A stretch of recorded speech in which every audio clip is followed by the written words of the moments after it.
Dans notre article du 21 février 2016, on leur a volé leurs enfants, seront-ils aussi ruinés? Nous expliquions, sur la base de l'histoire de l'une de nos membres, comment l'Allemagne et son système parvenaient à légaliser les enlèvements d'enfants. Si au début, on pouvait comprendre l'incrédulité du gouvernement, aujourd'hui, nous ne comprenons pas la passivité de la France, et de l'Union européenne tout entière.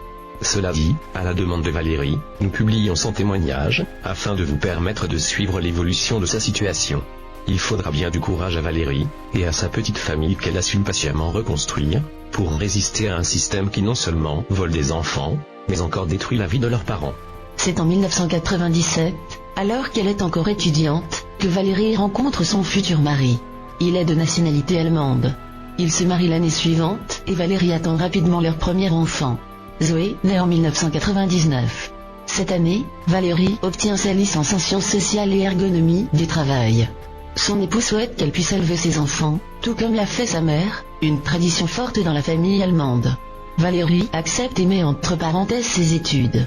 Ils sont installés en France, à 2 pas de la frontière, étant donné que monsieur travaille en Allemagne. 2 ans plus tard, Valérie donne naissance à Léo, alors que le couple bat déjà de l'aile. Son mari, très dominant, refuse qu'elle travaille et lui donne juste de quoi couvrir les frais de la famille en France. Le reste est sur son compte personnel, dans une banque allemande. En avril 2002, Zoé est âgée de 2 ans et demi et Léo a 6 mois. Valérie décide de se séparer, et de demander le divorce. Son mari quitte immédiatement l'appartement en France, et va s'installer chez ses parents, en Allemagne. Il voit les enfants quand il le souhaite, et les confie volontiers à la grand-mère paternelle.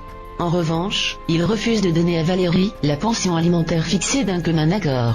Toutefois, c'est lui qui touche les allocations familiales en Allemagne. Valérie, quant à elle, cherche un emploi. Hélas, sans expérience, et avec 2 enfants à charge, elle ne trouve rien. Rapidement, ses économies partent dans les dépenses du quotidien. Néanmoins, la grand-mère allemande accepte toujours de garder Zoé et Léo pendant que Valérie se rend à des entretiens d'embauche. Un jour, le papa des enfants lui propose de prendre la garde, étant donné qu'elle peine à trouver du travail, et que de toute façon, c'est la grand-mère paternelle qui garde les enfants dès que c'est nécessaire. Valérie refuse, mais elle finit rapidement par se trouver acculée, toujours sans emploi et sans ressources. Elle se voit obligée d'accepter la proposition. Rapidement, les papiers sont modifiés, et le droit de garde des enfants est transféré au papa. Il est convenu que Valérie ne paiera pas de pension alimentaire. Quelque temps passe sans trop d'accrocs, même si son ex-mari reste très présent, jusqu'à lui rendre des visites à l'improviste, et lui faire promettre que si elle devait rencontrer quelqu'un, elle lui présenterait pour avoir son aval. Valérie trouve enfin un emploi. Hélas, la situation s'envenime, Valérie ne supporte plus les visites intempestives et autres contrôles.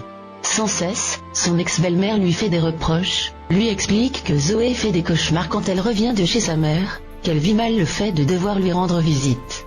Pour le 5e anniversaire de Zoé, le 14 septembre 2004, Valérie émet le souhait de le fêter chez elle. Mais ça ne se passe pas comme prévu, toute la famille allemande débarque en force avec les enfants. Valérie est reléguée comme simple hôtesse, ses enfants sont distants et accaparés par les grands-parents, oncles, tantes, cousins, cousines. Valérie sent que la situation lui échappe. Elle se rend compte que sa fille parle de moins en moins le français, qu'elle devient distante. Léo, lui, n'a jamais appris le français. À partir de cette date, elle ne parvient plus à appeler ses enfants, qui ne sont jamais disponibles. Certes, Valérie occupe un poste de réceptionniste, et travaille souvent le week-end, néanmoins, elle fait son maximum pour être disponible, ne serait-ce que du samedi après-midi au lundi matin. Mais à chaque fois qu'elle souhaite prendre les enfants pour le week-end, le père ou la grand-mère trouve des excuses. Valérie décide de se rendre chez ses ex-beaux-parents pour chercher les enfants. Après avoir longuement sonné à la porte et appelé, sa belle-mère daigne entrouvrir la porte et lui explique que son fils a décidé qu'elle ne verrait plus les enfants. Valérie hurle, pleure, mais la grand-mère reste de marbre. Valérie se rend au commissariat le plus proche, pour leur expliquer la situation. Les gendarmes lui expliquent qu'ils ne peuvent rien pour elle. Elle rentre chez elle, cherche tous les documents en sa possession au sujet de la garde de Zoé et Léo, et des droits de visite. Elle prend également le livret de famille, car les enfants n'ont que la nationalité française. Rien n'y fait, les gendarmes campent sur leur position. De là, Valérie a contacté son avocate.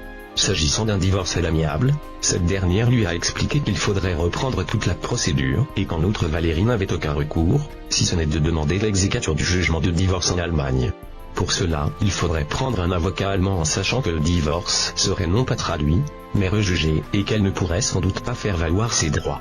Étant donné sa situation financière, le peu de chance de gagner et le fait qu'à cette époque, en 2004, Valérie n'avait connaissance d'aucune association d'aide aux parents binationaux, elle n'a pas pu donner suite. Régulièrement depuis lors, elle a tenté de reprendre contact avec ses enfants par différents biais, y compris les réseaux sociaux. Hélas, sans succès. Aujourd'hui, Zoé et Léo, âgés respectivement de 16 et 14 ans, refusent tout contact avec leur mère. En mai 2015, bien que toujours sans nouvelles de ses enfants et déchus par l'Allemagne de ses droits parentaux, Valérie reçoit un courrier de l'avocat de son ex-mari pour une demande de pension alimentaire. En décembre 2015, Valérie est condamnée par défaut par le tribunal allemand à verser 710 € par mois de pensions alimentaires. Le jugement est non conforme, et n'est pas exécutoire en l'état. Néanmoins, grâce à la législation européenne, qui permet de faciliter l'exécution d'un jugement d'un pays à l'autre, le dossier est entre les mains d'un huissier français.